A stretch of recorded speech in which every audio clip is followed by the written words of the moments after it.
She always closed them before sunset, slow and deliberate, as though afraid the glass might overhear. The curtains in the Whitlock house weren't ordinary fabric, they were pale gold, the color of forgotten promises. When she drew them shut, the room changed temperature. The air thickened. Shadows folded neatly along the edges of the floor. I used to think she did it for privacy, to protect us from the neighbors who never stopped watching after Father vanished.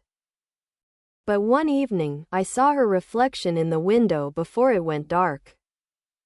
And I understood, she wasn't hiding from them, she was hiding from the house. Father's absence had become a kind of echo. Every night, his chair remained pulled out by an inch, the cutlery on his side of the table perfectly aligned. She'd glance at that setting before eating, eyes steady, hands still, as if waiting for something to answer. "It's better when the light can't escape," she once said. That line stayed with me, heavier than grief. One winter morning, I found a note wedged beneath the kitchen clock, folded in her handwriting. It wasn't addressed to anyone. "The truth won't leave if the windows forget to open." I didn't understand it until the night I tried to open the curtains myself.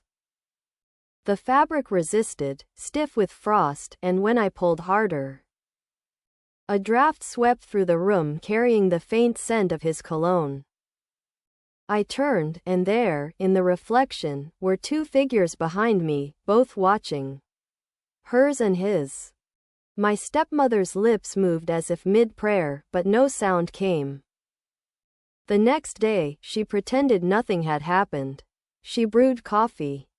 She hummed a song that used to make Father uneasy. But the curtains stayed closed. I began hearing soft murmurs behind them at night. Voices that sounded like overlapping versions of my own. I tried to sleep downstairs, but the ticking of the clock followed me everywhere. Then came the envelope, yellow, thin, unsealed, slid under my door. Inside, a single photograph of the living room with the curtains open. Light flooded the glass, revealing faint writing on the window itself, "He never left." That evening, she stood by the window, her hand trembling on the fabric's edge. "Once they see," she whispered, "they'll want you too." I didn't ask who they were. I only watched her close the curtains again, slow, deliberate, before the truth could leave. Outside, the wind brushed against the glass like a warning, and the house held its breath. In the days that followed, the house became a cage of muted colors. I kept walking past those closed curtains, trying to catch the seam of light that might betray what she was hiding. The air inside felt pressed down, as if the glass itself was holding its breath. My stepmother moved through the rooms like someone rehearsing an ending, silent, exact, never looking at the windows. Once, I heard her speaking softly in the dining room. The only word I caught was, "Stay." When I entered, she was alone, her hands still resting on the curtain's edge. She smiled too slowly. "The light's not kind this time of year," she said. I wanted to ask who she was talking to. But the clock chimed 6 times, 6:13, and she turned away before the sound finished. That night I dreamed the curtains were lungs, opening and closing, breathing the truth in and out. When I woke, the room smelled of smoke and rain. One of the curtain seams was wet, though the forecast had been clear. I touched it, and my fingertips came away dark, like soot. I asked her again about Father, where she thought he'd gone. "He's here," she said simply, "just quieter now." The next morning, the light in the hallway flickered the way it does when someone walks past an unseen space. I looked toward the curtains. They moved, barely, but enough to let one thin strip of daylight slide across the floor, stopping at my feet like a blade.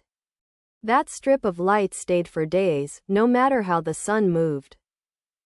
It felt deliberate, like a line drawn between her side of the room and mine.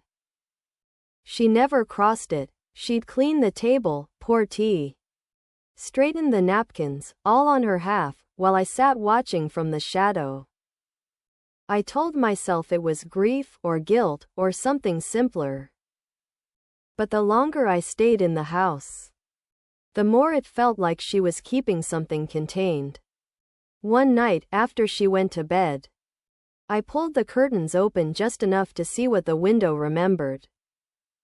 The glass was cold, humming faintly, and behind my reflection was another, his father's outline, faint but clear, standing exactly where his chair should have been.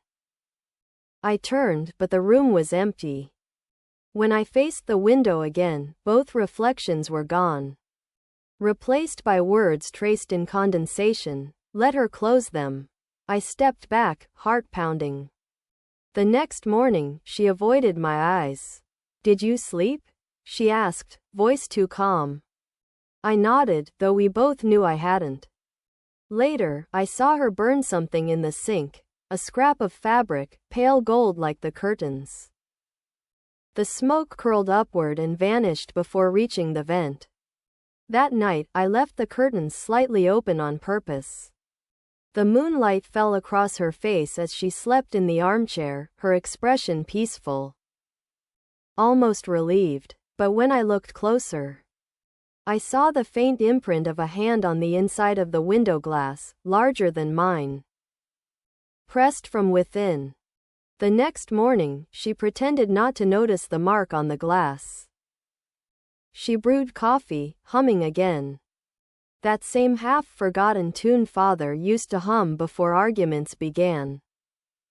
But when she reached for the curtains, her fingers hesitated, trembling slightly before pulling them shut.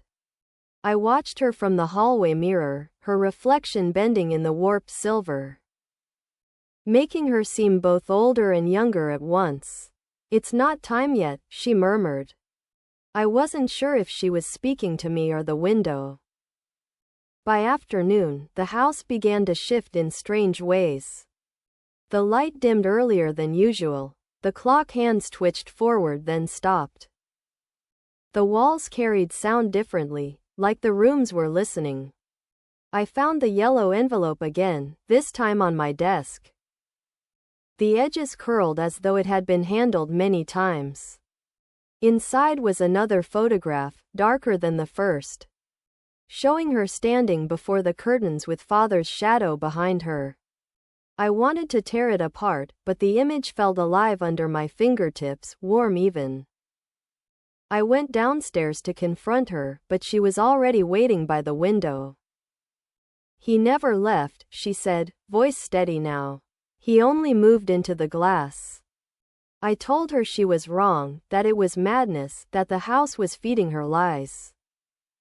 But when I pulled the curtains apart, the reflection showed the two of them, her and Father, standing behind me, both with their hands on my shoulders. Only her grip was real. The rest was cold, the kind of cold that breathes. She leaned close and whispered, "Every truth needs a wall to live in." Then she let the curtains fall shut, sealing whatever waited there back into its silence. That night the house stopped pretending. The sound of the clock faded first, then the hum of the refrigerator, until only the air itself seemed alive. I sat by the window, staring at the curtains she had closed for the last time. The gold fabric no longer shimmered, it looked heavy, wet with shadow. From behind it came a soft tapping, like fingertips brushing glass from the other side. I didn't call her name. I knew she wouldn't answer. When I finally stood, I saw her reflection already waiting for me in the dark pane, a perfect echo, except her eyes were fixed on something I couldn't see. I reached for the curtain cord, but it moved before I touched it, twisting around my wrist, tightening just enough to hold me still. The window began to breathe, slow, steady, almost tender. The frost returned, tracing the faint outline of two figures behind the glass, one taller.